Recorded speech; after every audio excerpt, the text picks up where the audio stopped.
So hello dear student, কেমন আছো? I hope প্রত্যেকে শুধু ভালো না ভীষণ ভালো আছো।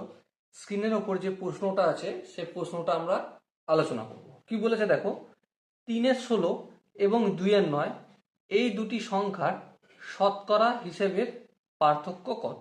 দেখো, 3-16 একটা সংখ্যা রয়েছে, হ্যাঁ ঠিক। আর একটা সংখ্যা কত রয়েছে? 2-9।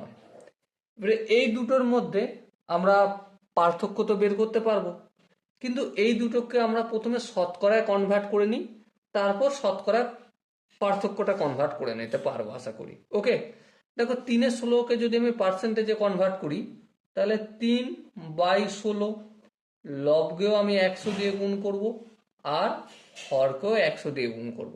বেশ। আর এই যে 2-9 এটাকে যদি আমি পার্সেন্টেজে কনভার্ট করি, তাহলে লবকেও আমি 100 দিয়ে গুণ করবো, আর হরকেও 100 দিয়ে গুণ করব। এবারে দেখো একটু ক্যালকুলেশন যদি করি, 4-25 হবে, আর 4-4 16 হবে। সো আলটিমেট কত পেলাম? 3-25 75, তাহলে 75/4, আর এই 100টার বদলে আমি পার্সেন্টেজ চিহ্ন লিখে দেবো। ওকে, বেশ। আচ্ছা, এখানটা দেখো কিছু করার দরকার নেই, 2কে 100 দিয়ে গুণ করলে 200/9, আর এই 100টার বদলে আমরা কি করব? পার্সেন্টেজ চিহ্ন লিখে দেবো।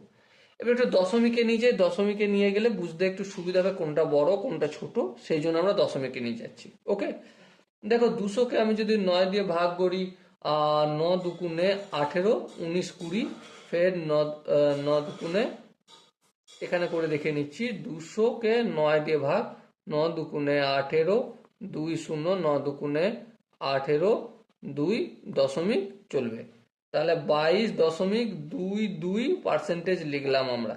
ওকে, আর 75কে আমি যদি 4 দিয়ে ভাগ করে নিই, 75কে আমি 4 দিয়ে ভাগ করে নিই, 4 1 4, 4 করে 7, 4 5 6, 7 3 5, 35 হলো। এবার 4 9 36 বেশি হয়েছে, 4 8 32, 3 10 2 32, 3 হবে। দশমিকের জন্য একটা শূন্য পাবো।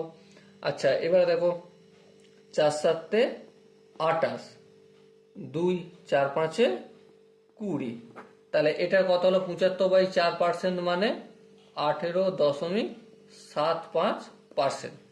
তাহলে এই দুটো সংখ্যার শতকরা পার্থক্য কত? অবভিয়াসলি পার্থক্য যেহেতু বলেছে, বড় থেকে ছোট বিয়োগ করে দিলে পেয়ে যাব। তাহলে কিভাবে পাবো? 22.22% মাইনাস 18.75%। এবার দেখো এই 5 কয়দে 2 যদি যাই, 5 কয়দে 2 কত হয়? অবভিয়াসলি 7 আর 5 12, 7 হয়। আর 7 আর 8, 8 কয়দে 12, 4 হয়, দশমিক। আচ্ছা, হাতে 1 ছিল, 8 আর 9, 9 কয়দে 12, 9 10 11 12, 3 হবে। আর লেখার প্রয়োজন নেই, কারণ 1 1 2 হবে, 2 2 মিলে 0, সামনে 0 দেওয়ার প্রয়োজন নেই। তাহলে পার্থক্য কত? 3.47%। এবার দেখো এখানে যে 4টে অপশন আছে, সে অপশনের মধ্যে কোন অপশনটা সঠিক হবে? তো এখানে দেখো অপশনের মধ্যে অপশন সিটা দেখো সঠিক আনসার হবে।